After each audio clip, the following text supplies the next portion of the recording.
Blessings in the mighty name of Jesus. We feel honored to be part of this great celebration today.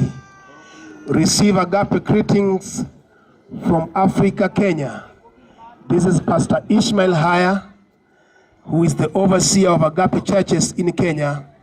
As we assemble today for this great occasion, as we honor our spiritual father, Bishop Mark Dubois and his wife Dubois.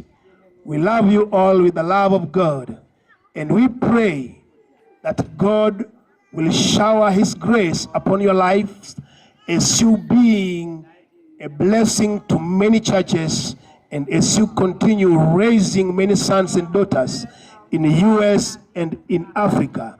God bless you. Be encouraged in Jesus' name.